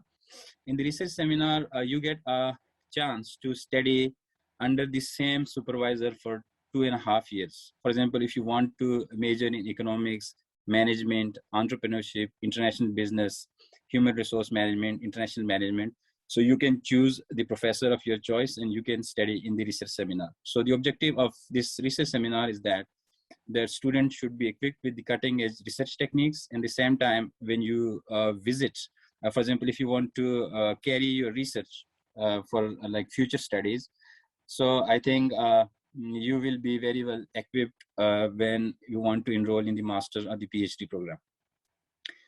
And these project seminars and the research seminars are, I think, very unique. So try to model the Harvard formula here, implying the case-based teaching in our university. And I think some of the universities are doing very well, and the companies are actually implementing what students are suggesting. For example, my area of research is entrepreneurship, and my students were providing consultancy to Japanese companies about the sustainable development goals. And last year, they also did consultancy for the tourism, promotion of tourism in Hyogo Prefecture. And the government institutes and also the companies, they are trying to implement those things within the prefecture. And as I told you that this university is located in Kansai region, and so most of the top companies, their headquarters are also located here. So you will get a natural environment to do internships and also some collaborations with the companies. So I think internship is one of the HR practice of the companies, where they provide internship to you because they want to hire you in the future. They want to judge you that whether you're compatible with the organizational culture or not. So I think we are also helping our students to be connected with the companies to get some internships in the respective companies. So this is the course outline. So first year, so you're going to study very basic subjects about the management, economics, and humanities. And then the intermediate subjects like microeconomics, macroeconomics, strategic management, international marketing, intercultural communication, etc. And then more advanced subjects like public economics, economic development, entrepreneurship studies. So here in the entrepreneurship studies, which is also my area of research, we also organize the business plan competitions. And we also help students if they want to set up their own company. And in the fourth year, as I told you, in the second year, you're going to select your supervisor, and you get the chance to study under the same supervisor. And you can write your thesis of your own choice. For example, the degree is in economics, but it's very abstract in Japan. Most of the schools, they offer the degree in the economics, but you can do major. I mean, you can do specialization in any field. You can choose any professor, and you can do research in your own, in any subject you want. For example, economics, accounting, business administration, management, international business, entrepreneurship, etc. We're also trying to integrate the fields. For example, some students, they're willing to work on, some of my students last semester, they were willing to work on the artificial intelligence, something like that. So we try to connect, for example, HR with AI, and then they can do some research, they can learn, because existing fields are so mature that maybe it's very difficult to find the gaps. So that's why integrating the fields, it's also very interesting to come up with some novel and interesting research findings. And degree awarded, as I told you, is Bachelor of Business, Bachelor of Economics, but it's like abstract, so you can choose any specialization during your degree program. So how to apply for this program? So admissions, as I told you, 30 to 40 students, overseas students, because we accept 80, but 40 are Japanese, and most of the times 40 are the international students.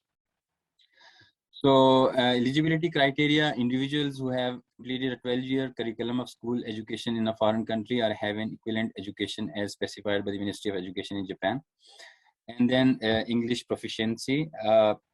IELTS and TOEFL score, you can see that it's not very very high. So because in South Asia, we see that I think the GRE, GMAT, or the TOEFL score the average is very high, but in Japan, you see that it's not very demanding, as Mr. Shah was explaining before.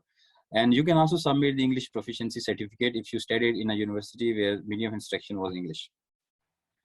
And then students are selected based on their application materials and interview. An interview will be conducted in English, either locally or online.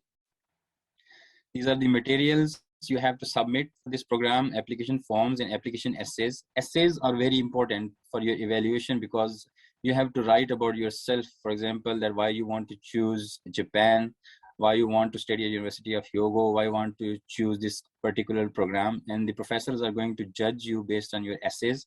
And then maybe very similar questions will be asked from you during the interview, specifically from your essays. You have to submit this certificate of academic transcript, English proficiency certificates, and letter of recommendation from your academic professors, and other necessary documents which will be recommended by the university. And these are the dates of our application. So December 16 to January 5th, 2022, we are going to collect our applications. Interview will be in February, and then result will be approximately 2 weeks after the interview.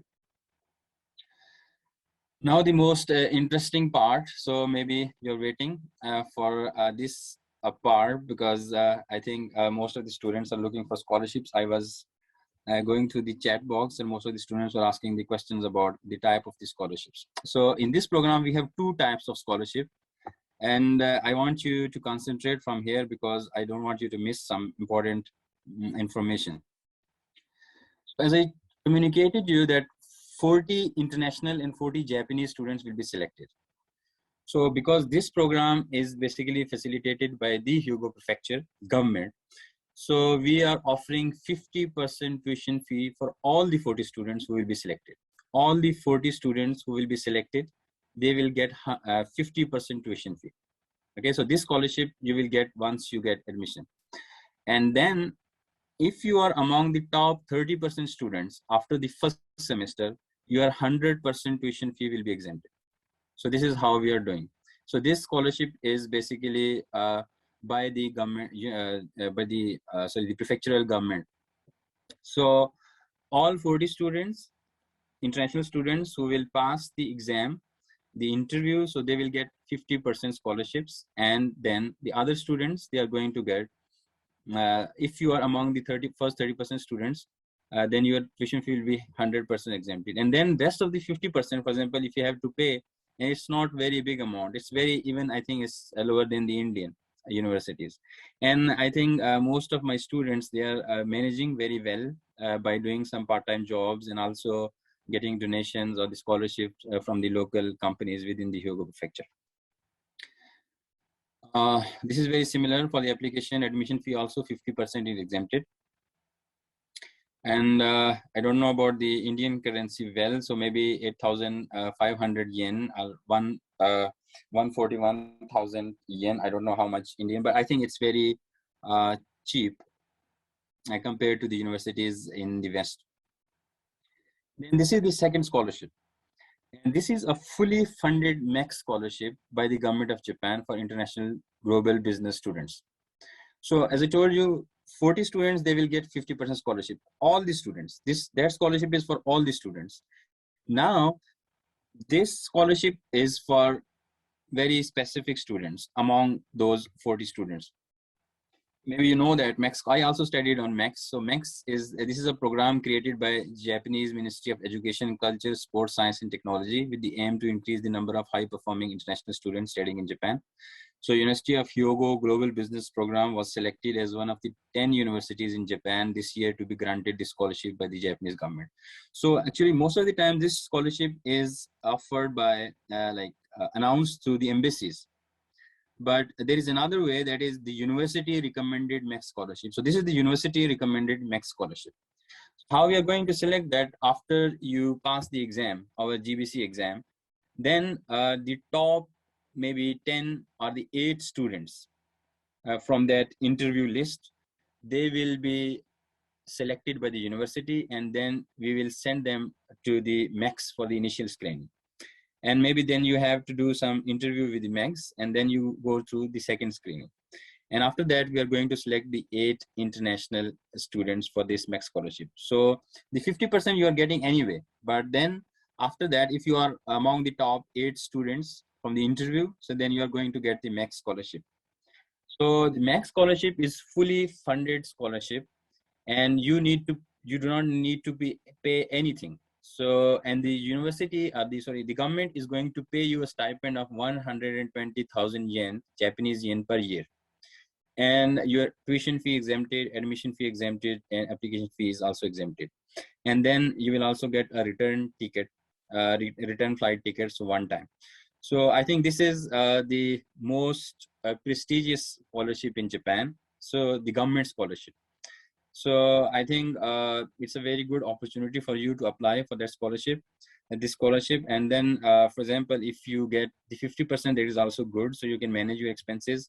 If you are among the first 30% students, then your scholarship, your tuition fee will be waived off anyway. But if you are the MEX scholar, then your 100% tuition fee will be exempted, and then you will be getting some stipend from the university. You don't need to pay, do any part-time job. You can concentrate on your studies.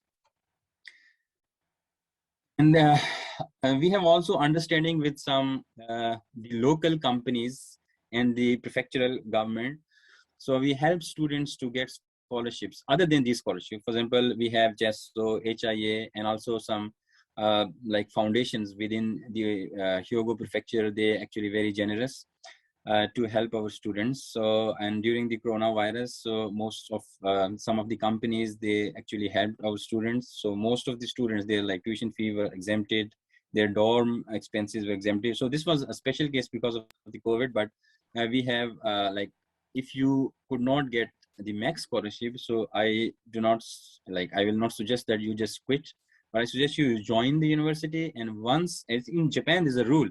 Once you are a student in a Japanese university, then you are eligible for all these scholarships. So before you are a student, like it's very difficult. So you maybe, because the competition is very high on the MEX, but once you are a student, then you can apply for many scholarships, because university has like a agreement or the understanding with different companies and maybe foundations. So I personally also made a foundation for my students. So I'm also trying to connect with some companies, and I hope they're going to help me. So I will actually use that fund to help those students who need a financial assistance or the scholarship. So I think it's not very difficult. So I suggest all of you to apply for this program. And of course, we are looking forward to your application for the GBC and MEX. Another interesting thing I want to discuss about the living options. So our rule is that our international students, they have to live in our dormitory. It's a must for 1 year. And there's a reason for that. So the cost is just 30,000 yen. I am just interrupt with you.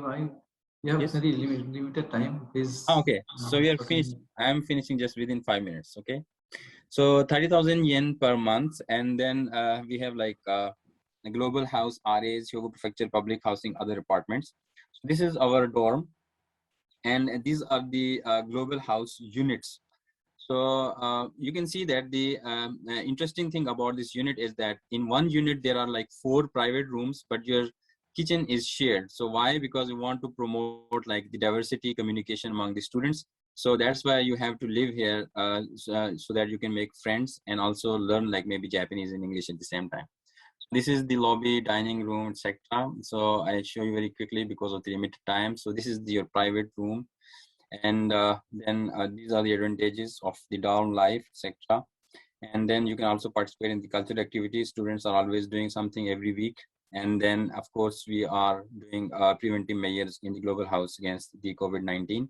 You can also participate in the club activities like judo, kendo, karate. If you want to do, clubs are more strict because you need to be very punctual and all that. If you are more casual, so you can join the circles. So they are like more casual.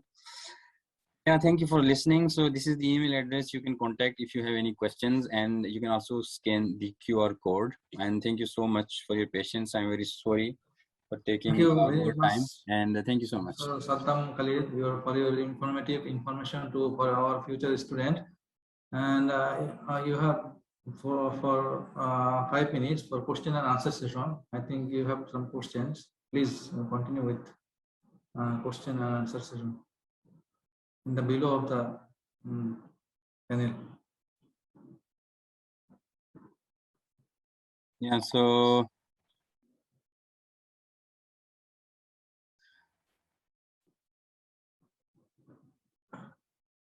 English language undergraduate program in science in universities. I'm not sure about the engineering science. I'm sure there will be. If you want to know about the engineering science, you maybe can see the university website. And yes, another question about the engineering. So as I told you, the engineering, you can just simply directly visit the website. So if you have any question about School of Economics and Management, you can ask me. So my email address, of course, I don't know who is this person, but you can ask maybe Hushi or Sakshi. I think they know me, so you can. I'm happy to share my email address with you. And yes, you can apply for the PhD course. So we have extension for this course, master program and the PhD program. Yes. And then, yes, you can apply for the PhD in management. So we have a master program for this GBC program. So the deadline is next week to submit the application. If you want to submit the application for the master program, so you can submit, but still there are no scholarships. So as I told you that maybe you have to come here as self-finance students. Once you become a student, then you can apply for other scholarships. And yes, this program, the GBC MCA program with 100% scholarship. So what is this MCA? I don't know. If you have a Japanese PR, then you have to compete with the Japanese students. Then you can apply for the scholarship, of course, but your competition will not be with international students, with the Japanese students. I think that's all for my side. And if you have more questions, so you can also search me on the university website. You can send me email. And you can also contact our international office. Yeah, and thank you so much.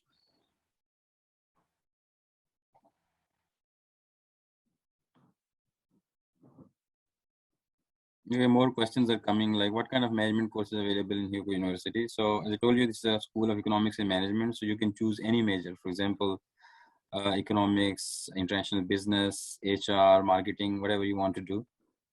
And then Master of Computer Applications. This is not related to me, but of course we have data science programs and this computer science department, so you can directly see the website.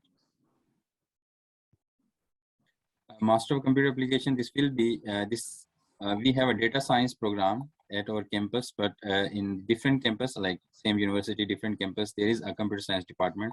Of course, you can just see the website and directly contact with. I think that's all for me, Sakshi. Thank you so much, Professor Saddam. It was very fruitful and extremely grateful presentation shared by you. You can share your contact details in the chat box so that students can save it for their reference. Yeah, Dr. Sapo-san, please. Yeah. So could you please share with the agenda slide? Professor Saddam, could you please stop sharing your screen?